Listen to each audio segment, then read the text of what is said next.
نحمده ونصلي على رسوله الكريم جزا الله عنا محمدا ما هو أهله۔ بندہ وہ ہے جس میں بندگی ہوتی ہے، اور بندگی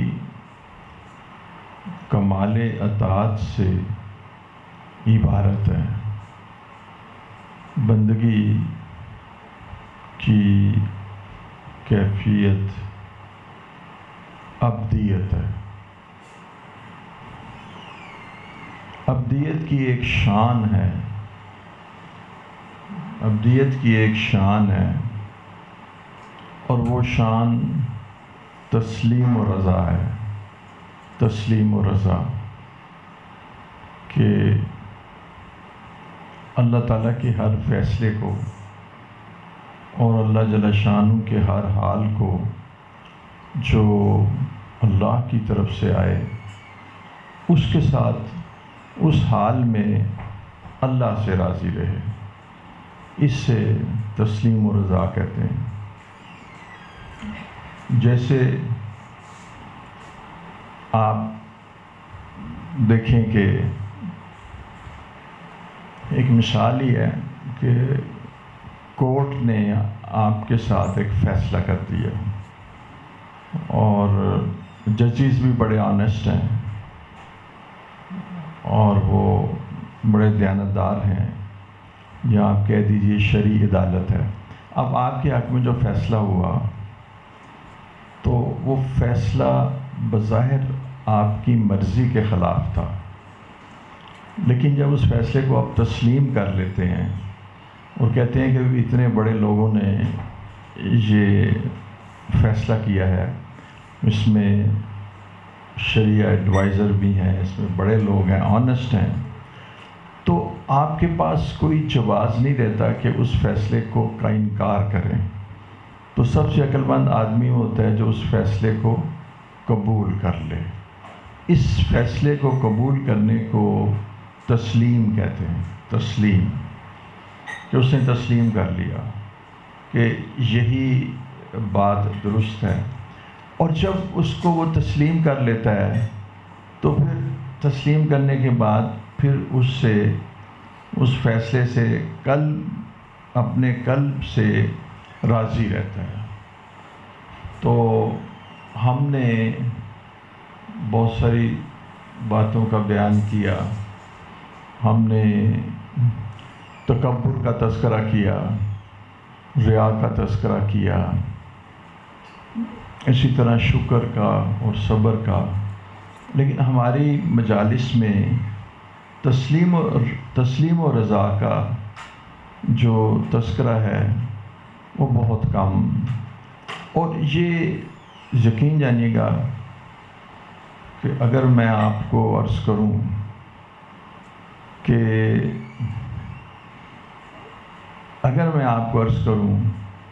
یہ بندگی کی اصل ہے، عبدیت کی اصل ہے۔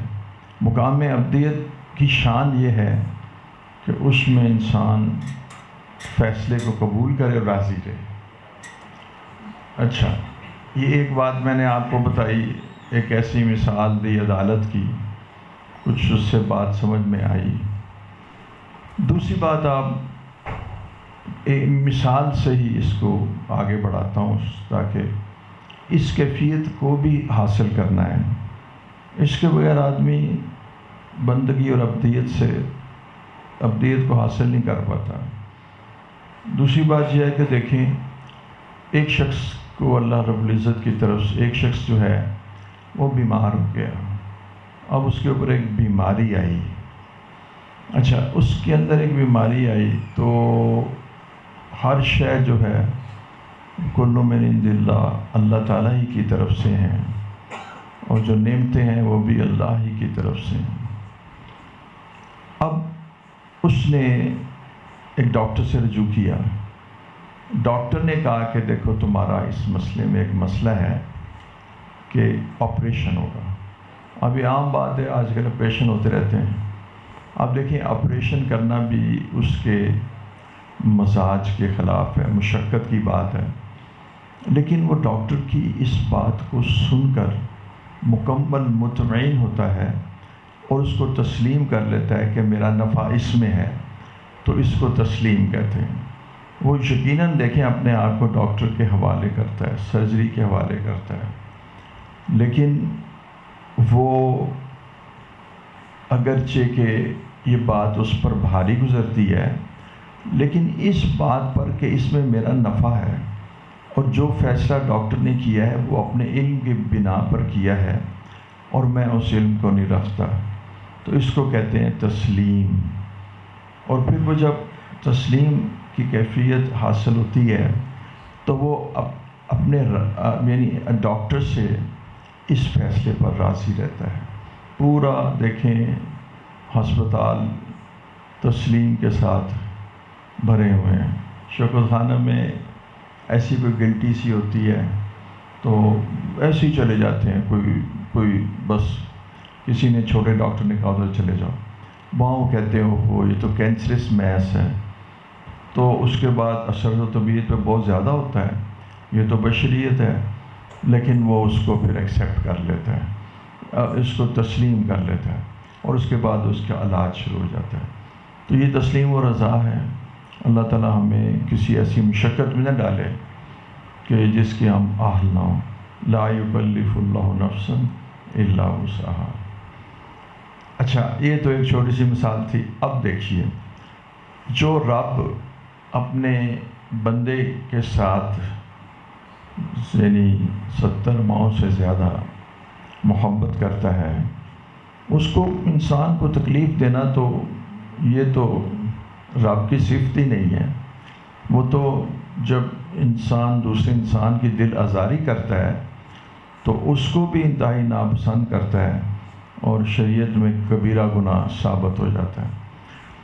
تو اللہ جل شانہ جو ہے نا، وہ یعنی ان کے احوال میں ہے کہ دیکھو، اگر تم میرا شکر ادا کرو میری نعمتوں کا، اور اگر تم ایمان لاؤ، تو اللہ تعالیٰ فرماتے ہیں کہ مجھے کیا ہے کہ میں تمہیں عذاب دوں۔ تو اصل چیز یہ ہے کہ انسان نعمتوں کا شکر ادا کرے اور اللہ پر ایمان لائے۔ اچھا، اب اللہ پر ایمان لانے سے کیا مراد ہے؟ اللہ پر ایمان لانے سے یہاں کیا مراد ہے؟ تسلیم و رضا کے اعتبار سے، تسلیم و رضا کے اعتبار سے اللہ پر ایمان لانے کا کیا مقصد ہے؟ کہ یہ حال جو میرے پر آیا ہے یہ میرے رب کی طرف سے آیا ہے، بس۔ یہ حال پورا قرآن اسی سے بھرا ہوا ہے، پورا تصوف اسی سے بھرا ہوا ہے، اور پوری احادیث کہ میرے اوپر جو حال بھی آتا ہے وہ اللہ کی طرف سے آتا ہے۔ اللہ نے اپنے بندوں کو، ایک یہ بھی بات بڑی اہم ہے، اللہ نے اپنے بندوں کو دوسروں کے حوالے نہیں کیا ہوا۔ اگر اللہ جل شانہ اپنے بندوں کو دوسروں کے حوالے کرتے تو بندوں کا کچومر نکل جاتا۔ کوئی حسد کی وجہ سے، کوئی کینے کی وجہ سے، کوئی انتقامی جذبات کی وجہ سے اس بندے کو ہلاک کر دیتا۔ اللہ رب العزت نے کسی کو کسی کے حوالے نہیں کیا ہوا۔ کوئی بندہ اپنی اولاد کو دوسروں کے حوالے نہیں کرتا۔ تو یہ سب اللہ تعالیٰ کی یعنی الخلق و عیال اللہ، یہ اللہ کی عیال ہے، اللہ نے اس کو دوسروں کے حوالے نہیں کیا۔ اب جب اللہ کی طرف سے کوئی حال آیا، اللہ کی طرف سے کوئی حال آیا، اب وہ حال دیکھیے، شکر کا حال آیا تو نعمتوں کی کثرت کا حال آیا تو اس میں شکر واجب ہے، لیکن تسلیم و رضا میں وہ احوال شامل ہیں جو انسان کی طبع پر بھاری ہیں، اور وہ سرکمسٹانسز جو فیوریبل نہیں ہیں، جو انسان کو مشقت میں اور اس کے مزاج اور طبع کے خلاف ہیں۔ لیکن وہ کہتا ہے کہ پہلی بات یہ ہے، بس یہی بات میں نے آپ کو عرض کرنی تھی، وہ پہلی بات یہ ہے کہ یہ حال میرے رب کی طرف سے آیا ہے۔ اچھا، اگر یہ حال میرے رب کی طرف سے آیا تو میرا رب ظالم تو ہو نہیں سکتا. اللہ اللہ اللہ اللہ. اگر ظلم ہو تو زمین کے اوپر سبزہ بھی کیسے نکلے, چونٹیاں بھی کیسے جائیں. اس قدر اس کی تو صفت ہے کریم, اور کریم مبالغے کا سیکھا ہے. تو وہ اتنا کریم ہے, ظلم تو اسے ہو نہیں سکتا. دوسری تو میرے رب نے جو ظالم نہیں ہے وہ حال میرے اوپر بھیجا ہے. دوسری بات ہے کہ میرا وہ رب ہے کہ جو اس قدر علم رکھتا ہے اور میرے احوال کو جانتا ہے, اور وہ یہ جانتا ہے کہ میرے لیے بہتر کیا ہے, وہ مجھے تکلیف نہیں پہنچانا چاہتا. اللہ جل شانہ عذاب نہیں دینا چاہتے. اللہ تعالیٰ بعض اوقات اپنے پیارے بندے کو سرزنش کرتے ہیں. سرزنش عذاب نہیں ہوتا, سرزنش سزا بھی نہیں ہوتی. سرزنش آپ اپنے بچے کو کرتے ہیں کہ بیٹا یہ تم ذرا کھیل کود میں تم لگے ہو زیادہ, تو ذرا پڑھا بھی کرو. تو یہ محبت کی وجہ سے ہوتی ہے. تو جس وقت ہم یہ سوچتے ہیں کہ وہ رب کہ جس کے علم میں, یعنی جس کا علم ہر شے کا احاطہ کیے ہوئے ہے, جس سے کوئی زمین اور آسمان میں کوئی شے مخفی نہیں ہے, جس کے فیصلے میں کوئی غلطی نہیں ہے, جس کو یہ بات کہ بھئی انہوں نے فیصلہ کر دیا لیکن پورے ان کے پاس کیا کہتے ہیں وہ کانٹینٹس مواد نہیں تھے. فیصلہ تو انہوں نے کر دیا لیکن کچھ چیزیں حجاب میں رہیں. عدالت نے فیصلہ کر لیا, کچھ گواہوں نے غلط بیانی کی اور کچھ وغیرہ وغیرہ. لیکن یہاں پر تو رب ہے جس کی شان یہ ہے کہ اس سے کوئی چیز زمین اور آسمان میں مخفی نہیں. اس رب کی طرف سے یہ حال آیا ہے. یہ میں آپ کو بتانا چاہتا ہوں. دیکھیں تسلیم کیسے آپ کریں گے. تسلیم آپ ایسے کریں گے کہ میں مثال دیتا ہوں, یہ چھوٹی سی مثال کہ آپ کہ جی میرے ابا جی نے میرے لیے یہ بات کہی ہے تو مجھ سے بے پناہ محبت کرتے ہیں, تو وہ میری محبت میں مبتلا ہیں. باپ کو اپنے بیٹے سے بڑی محبت ہوتی ہے, تو وہ اس محبت کی وجہ سے انہوں نے میری بہتری دیکھی ہے اور میرے اوپر یہ حال بیچ دی ہے, اور یہ مجھے اس طرف مجھے لگا دیا ہے. تو یہ میرے باپ نے میرے اوپر سختی کی وجہ سے نہیں کیا, میرے نفع کی وجہ سے کیا ہے. تو میں اپنے باپ کی جانب سے اس حال پر یعنی راضی ہوں اور اس کو تسلیم کرتا ہوں. یہ ان کا فیصلہ ہے. بڑے بڑے لوگ ہمارے اساتذہ جب ان کو کوئی کتاب پڑھانے کے لیے دی جاتی ہے تو وہ کتاب کو نہیں دیکھتے کہ ہماری اس سے مناسبت ہے یا نہیں. وہ کہتے ہیں کتاب ہمیں دے دی ہے بڑوں نے, اب ہم اسی کو پڑھائیں گے, چاہے ہمارا طبع کا ملان اس طرف ہو یا نہ ہو, یا مناسبت زیادہ ہماری حدیث کی طرف ہو اور تفسیر کی کتاب دے دی گئی ہو یا فقہ کی طرف ہو. تو یہ میں نے خود اپنے زندگی میں دیکھا کہ جتنے بھی علماء ان میں یہ شان تھی پائی جاتی تھی کہ وہ کہتے تھے ہم کتاب خود سے نہیں مانگتے, ہمارا معتمم بڑا جو بھی ہے جو کتاب ہمیں دے دیتا ہے اس کے اندر سراپا خیر ہے, اور وہ کہتے ہیں اس کے اندر برکت بھی آتی ہے. اور بعض لوگوں کو تو اتنا اس کا یقین تھا کہ ہم اپنی مرضی سے کوئی کتاب نہ لیں. تو اللہ جل شانہ اپنے فضل اور کرم سے بندے کے اوپر ایک حال قائم کرتے ہیں, تو اس حال کو تسلیم, اس حال کو بندے کو چاہیے کہ وہ تسلیم کرے. اچھا اب دیکھیں جب بندہ اس کو تسلیم کر لیتا ہے تو وہ اس کی کیفیت فوراً یہ ہو جاتی ہے کہ پھر وہ اپنے رب سے راضی ہو جاتا ہے.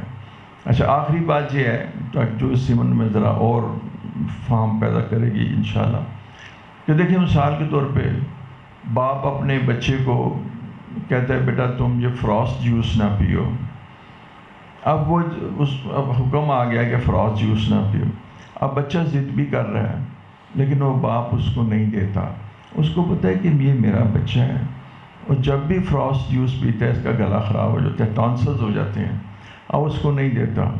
اب بظاہر تو لگتا ہے کہ میرے باپ نے میرے ساتھ مجھے ڈپرائیو کر دیا, محروم کر دیا جوس سے اور نعمتوں سے. لیکن یہ اللہ تعالیٰ کا اس کے ساتھ یعنی باپ کا اس کے ساتھ معاملہ کر لینا اس کی خیر خواہی کے لیے ہے.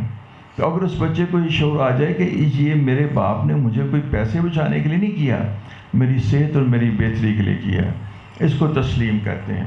تو اللہ جل شانہ کی جانب سے جو بھی فیصلہ، جو بھی حال بندے کے اوپر آئے، اس کو اللہ کی طرف منسوب کر کے اللہ سے راضی ہو جائے، اس کو تسلیم و رضا کہتے ہیں۔ بس اتنا ہی کلام ہے۔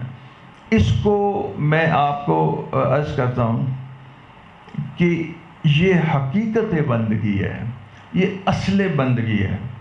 اس کے لیے اور بہت، اس صفات کو، تسلیم و رضا کی صفت کو پیدا کرنے کے لیے اس سے پہلے بہت ساری اور صفات کو پیدا کرنا پڑتا ہے، اس کے نتیجے میں یہ صفات پیدا ہوتی ہے۔ تو بتانا صرف یہ تھا کہ ہم سب اللہ کے بندے ہیں، ہم سب اللہ کا قرب چاہتے ہیں۔ ہم اپنی مرضی اور اختیار کو اللہ کے فیصلے کے سامنے ختم کر رہے ہیں۔ اچھا اب دیکھیں، یہ بات بظاہر نظر آتی ہے بڑا مشکل ہے، نہیں مشکل کوئی نہیں ہے۔ دیکھو نا، مجھے اپنی مرضی اور اختیار کو ممکن ہے کہ اپنے باس کے سامنے ختم کرنا مشکل ہو، اس لیے کہ وہ تو کبھی کبھی ظلم بھی کرتا ہے، میرے فیصلے میں میرا نقصان بھی چاہتا ہے۔ جیسے وہ مجھے بتایا اس نے، کہتے میں بھی چارٹرڈ اکاؤنٹنٹ تھا، میں اپنے باس سے زیادہ کمپیٹنٹ تھا، تو وہ مجھے سب کے سامنے بدنام کرتا تھا اور چاہتا تھا میرے مقابلے میں نہ یہ آ جائیں۔ تو اب دیکھیے نا کہ انسانوں کے اندر تو رذائل بھی ہیں اور فضائل بھی ہیں، لیکن انسانوں کا معاملہ تو شہوات، نفسانیت پر مبنی ہو سکتا ہے، لیکن اللہ جل شانہ کا معاملہ قطعاً اس کے اندر وہ بے لوث ہے۔ وہ اللہ تعالیٰ یک طرفہ اپنے بندے سے محبت کرتے ہیں، یہ سچی بات ہے۔ پہلے اللہ تعالیٰ کی محبت دل میں آتی ہے، پھر بندہ اللہ سے محبت کرتا ہے۔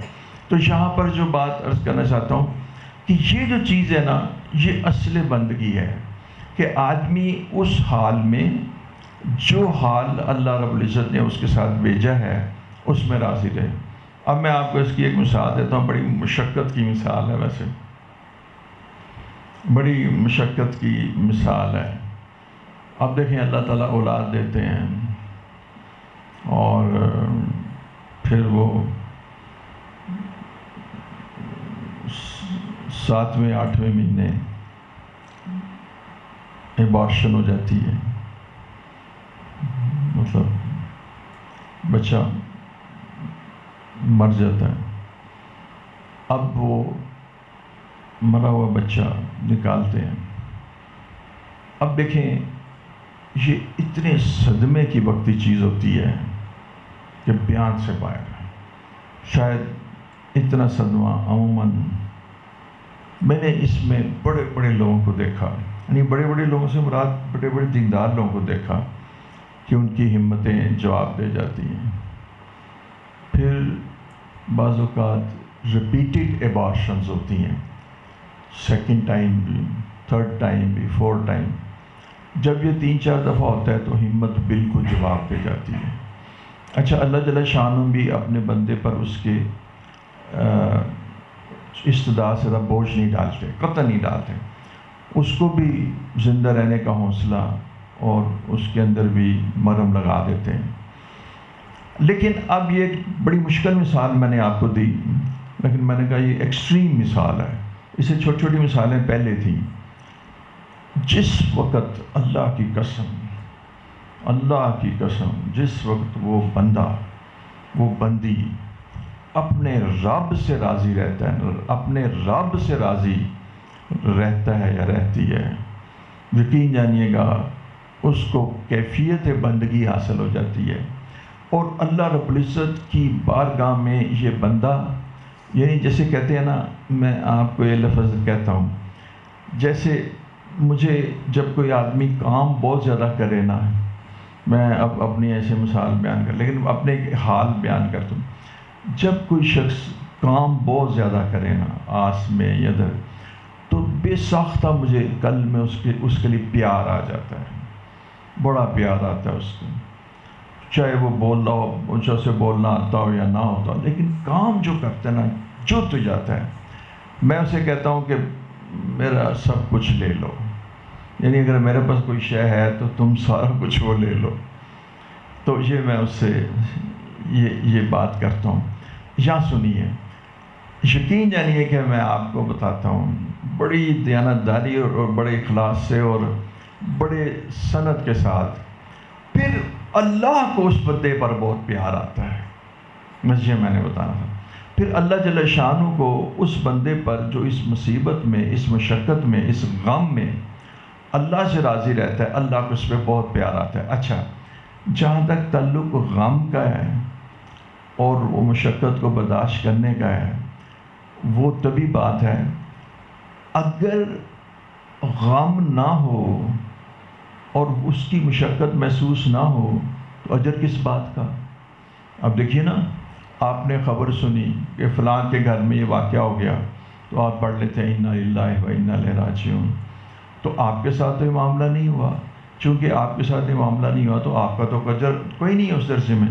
لیکن جو اس میں مبتلا ہوا اور جس کے ساتھ یہ معاملہ ہوا، جب اس نے اللہ تعالیٰ کے ساتھ راضی رہنے کا فیصلہ کر لیا تو اس کو تسلیم کرتے ہیں، اور یہ تسلیم کی اعلیٰ ترین مثال ہے. اور اللہ رب العزت ہی اپنے بندے کے ساتھ جو معاملہ کرتے ہیں وہ درست ہے، اور اس کے بعد وہ اپنے رب سے راضی رہتے ہیں. اب یہ تسلیم و رضا کی کیفیت حاصل ہونے کے بعد اس شخص کے لیے اللہ کی بارگاہ میں محبت اور پیار لکھ دیا جاتا ہے.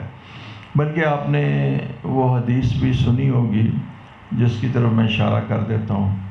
حدیث کا ہے کہ اللہ جل شانہ پوچھتے ہیں کہ تو نے میرے بندے کے جگر کا ٹکڑا لے لیا؟ تو وہ کہتے ہیں ہاں جی. اس نے کہا پھر آگے، تو اس شخص نے کیا کہا؟ اس نے کہا انا للہ و انا الیہ راجعون اللہم اجرنی فی مصیبتی واخلف لی خیرا منہا. انا للہ، یہ تو ایک ایسی بات ہے کہ ہم سب اللہ کی طرف سے ہیں، ہم اللہ کی طرف، میں اپنے رب سے راضی ہوں. اب یہ جب اللہ جل شانہ اس کا یہ جواب اس فرشتے سے سنتے ہیں تو فرماتے ہیں، اب دیکھیں کتنا اللہ تعالیٰ خوش ہوتے ہیں کہ اس کے لیے ایک جنت میں گھر بنا دو اور اس کا نام بیت الحمد رکھ دو. یہ آپ بات سن لیتے ہیں لیکن اس بیت الحمد کا پتہ آخرت میں لگے گا. اچھا، اب میں آپ کو یہاں پر ایک اور بات کرتا ہوں. دیکھیے اللہ رب العزت، میں یہاں پر ایک نقطہ بیان کرتا ہوں. اللہ رب العزت خود جانتے ہیں کہ میں نے اپنے بندے کو بڑی تکلیف میں مبتلا کیا ہے، اس لیے اللہ جل شانہ اس کا ریوارڈ کیا دے رہے ہیں، اس کا اجر کیا دے رہے ہیں کہ روز قیامت سے بچہ ضد کرے گا کہ اگر آپ نے میرے ماں باپ کو جہنم میں پھینکنا ہے تو مجھے بھی وہاں لے جائیں. اور یہ بچہ اللہ تعالیٰ سے درخواست کرے گا، اور اللہ اس قدر پیارے ہیں، اللہ کے اندر اس قدر محبت پائی جاتی ہے اور ان کا اخلاق اتنا بلند ہے. وہ اللہ رب العزت یقین جانیے گا جو ایک استغفار سے اور 2 رکعت صلاۃ التوبہ سے ساری زندگی کے گناہ معاف کر دیتے ہیں، اس بچے کا اتنا مان رکھتے ہیں رب العزت. اس لیے کہا گیا نا اللہ جل شانہ کا اخلاق اختیار کرو. وہ اتنا اس کا مان رکھتے ہیں کہ اس ماں باپ پر جن کے اوپر جہنم لگ رہی ہوتی ہے، جہنم کی طرف جا رہے ہوتے ہیں، اس کو جنت میں لے جاتے ہیں.